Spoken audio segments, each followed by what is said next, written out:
AEW Dynamite starts off with MJF. He comes out to the ring, make a quick promo. He ends up dissing the crowd a bit. He ends up talking in a country accent because they're in South Carolina. Then he starts mentioning how he brought gold back to America, and that basically at All In he's going to beat Will Ospreay with ease. Then Will Ospreay theme music hit. He comes out, tries to attack MJF, but of course MJF ends up running away. Will Ospreay gets on the microphone, ends up mentioning last week promo, how MJF mentioned his family, mentioned his grandmother.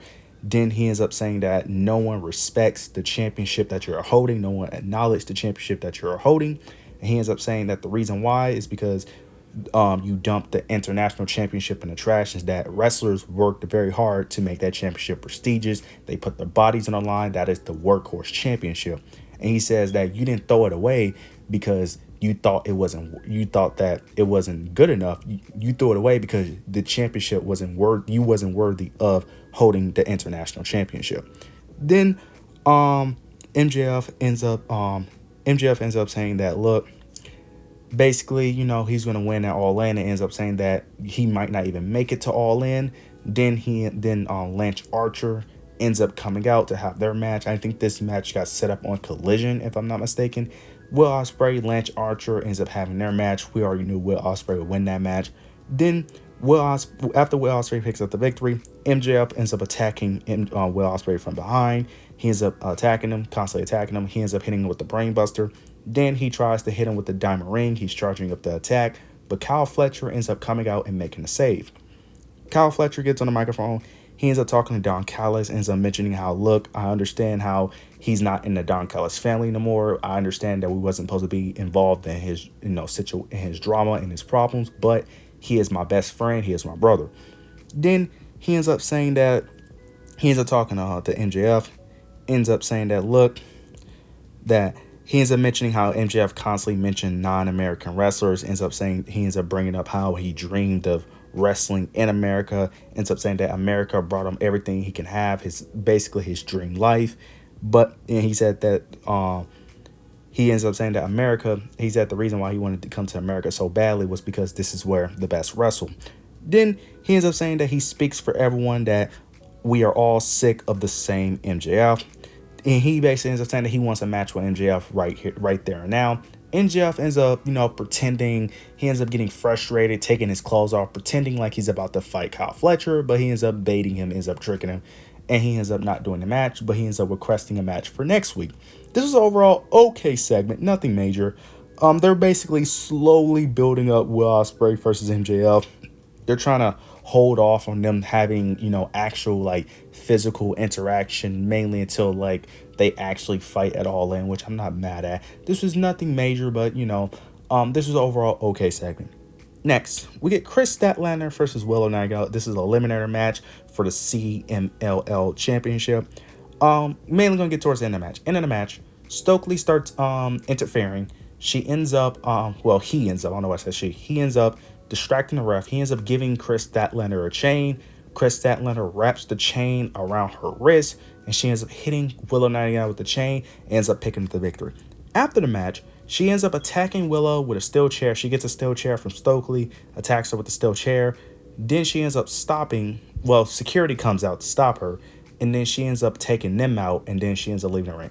This kind of confused me because during the match, right, Willow Nightingale tried to attack Stokely, she was choking him out, not choking him. She was holding him. She was holding him, but then instead of attacking him, she ended up just slapping his head, which I didn't make sense, because she was holding him for 20 seconds, she was strangling him for 20 seconds, only to slap him on the back of his head, which was kind of weird. And then Chris Statlander also confused me because it's okay, she was attacking her with the chair, but she did it so slow and so calmly and arrogant, but the moment security came out, she had this weird aggressiveness to just take them out. It just threw me off because I feel like she should have had that aggressiveness and ruthlessness with Willow, but she had that with the security guards. It just kind of threw me off, and I feel like it was kind of weird.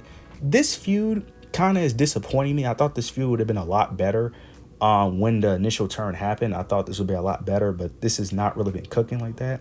Now, part of it is also, but I don't think it's really Willow's fault. Part of it is booking. The other part I do feel like is Chris Statlander or Stokely, because The duo, in my opinion, just don't work. Chris Statlander just feels very forced as a heel, and then Stokely, I feel like with a person like Chris Statlander, you need more like a Paul Heyman type of manager where they could kind of get punked around a bit. Where she basically I'm not gonna say she kind of needs to be kind of like, not exactly like Rhea Ripley, but she needs to be a person that's this dominant like boss chick that bosses everyone around.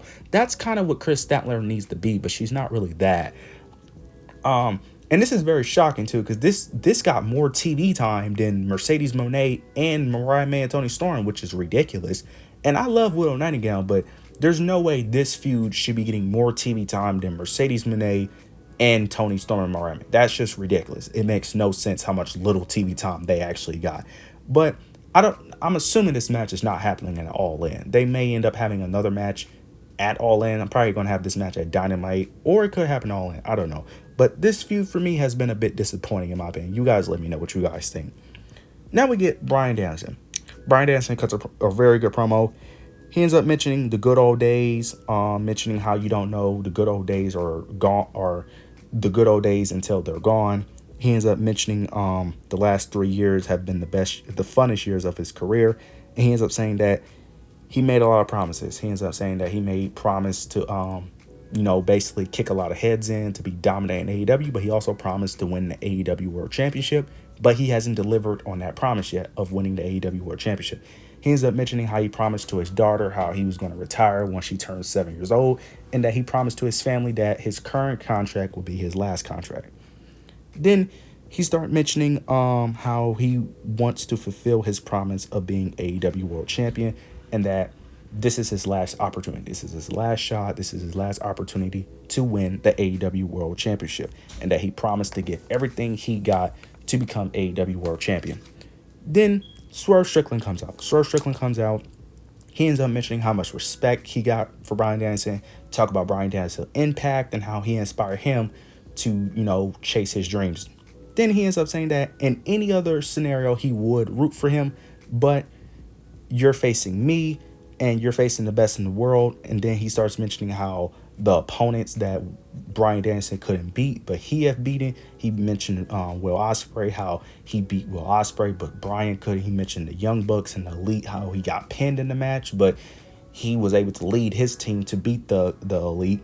Then he ends up mentioning how since Bryan Danielson wants to make so many promises, how about I am going to promise that I am going to beat you at Wembley. Then he tries to walk away, but Bryan ends up making one more promise. He ends up promising that if he doesn't beat Swerve at Wembley, that he would never wrestle again. He ends up saying that the title for his career, basically kind of like a Shawn Michaels and Ric Flair, but just with a championship, which I love.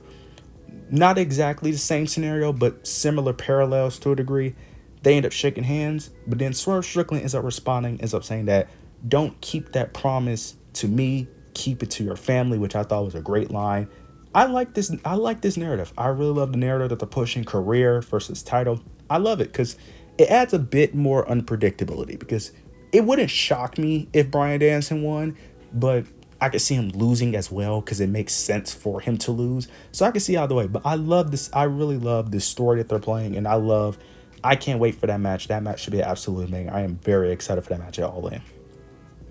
We get Orange Cassidy, Mark Briscoe, and Ishii, if I'm not mistaken, versus Rouge, Roderick, and I don't know the other guy's name. I can't pronounce the name.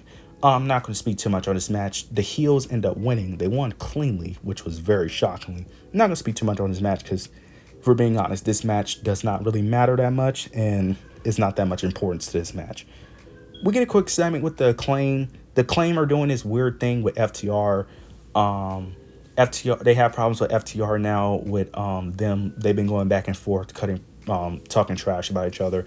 Basically, they're setting up a match on Collision. They want to fight them on Collision. I don't think they're going to have the match on Collision because I think FTR is having a match with Darby Allin versus one. I think they're going to be in a fatal 4-way of some sort on Collision, if I'm not mistaken. So I don't know when that match is going to happen, but they have issues. They basically called out FTR. Now we get this weird Mariah May segment. This was very weird because this segment was very short and it really didn't build up to anything. So I don't know why they added this on the show. Renee is interviewing her, and she's basically wondering why did she attack Tony Storm. She really didn't say anything. She kind of just repeated the same thing over and over. She just basically said that it's very obvious for why I did it. She says from day one, I wanted to be just like Tony. I gained her trust, and then I betrayed her. She ends up saying that she still loves Tony and that she gave everything to me, and basically ends up saying that she's done asking questions. I don't know why this was added because I feel like this was kind of weird. I don't understand why this was added, especially because you gave Willow and Chris Statlander so much time, but this didn't get much time. You could have just made this gate. You could have gave this way more time, in my opinion. Yeah, I don't understand. But then afterwards, shortly after, Tony Storm then comes out very dramatic, upset, mentioning how she still loves Mariah May, but at All In, she's basically going to tear her apart, basically, and that's it. Yeah, I am so confused why Tony Storm and Mariah May didn't get more TV time. It doesn't really make much sense. Like I said, I love Willow Nightingale. I like Chris Statlander, but from a story perspective, it makes no, even popularity perspective, it makes no sense why Tony Storm and Mariah May got little to no TV time, but Willow and Chris did. I get that it was an eliminator match, but even after the eliminator match, it just didn't make sense. It just didn't make sense in my opinion. After this, we get Mercedes Moné. She cuts a promo. I'm not going to speak too much on this. She basically ends up saying that Britt Baker not on her level. She's obsessed. Britt Baker is obsessed with her. Basically, she's going to win at All In, and basically that she can't touch her with her bodyguard Camille. Camille ended up having a match, but I'm not going to speak on it because it was a squash match against a nobody. Same thing here. Very weird that this was like a 30-second promo and that's it. Very weird. Like I said, don't understand why she didn't get more TV time. Now, me personally, I don't want Mercedes Moné to get more TV time because I'm not that big of a fan of her. But from a storyline and popularity wise, it makes more sense. So like I said, I'm just confused why she got such little TV time on this episode, but who knows. Now we get the main event: Hangman versus Darby Allin. Darby Allin ends up picking the victory. Towards the end of the match, Hangman got a little too arrogant, cocky. He just wanted to destroy Darby Allin. He was not really worried about winning. He just wanted to end Darby Allin. He kind of got a little bit too overconfident, and then Darby Allin ends up getting a roll-up pin, pick up the victory. This was an overall okay show. Nothing too major. The main thing was just really Bryan Danielson and Swerve, but nothing too major. Now, the last thing I do want to discuss is Shane McMahon. I don't have much opinion about this, but Shane McMahon was supposedly a leaked photo, even though it's not really a leaked photo, of Tony Khan and Shane McMahon in the same room in the office. So it looks like Shane McMahon may be all elite.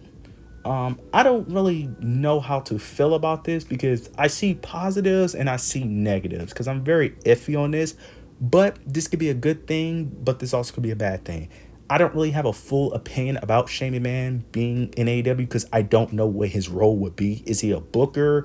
Is he just going to be like an on-screen character? Who knows? Depending on his role, will change my opinion. But you guys let me know what you guys think of Shane McMahon being all elite. You guys let me know your opinions below. Let me know what you guys overall thoughts of tonight's Dynamite. Leave your opinions down below. Make sure to like, comment, and subscribe. But yeah, that's it.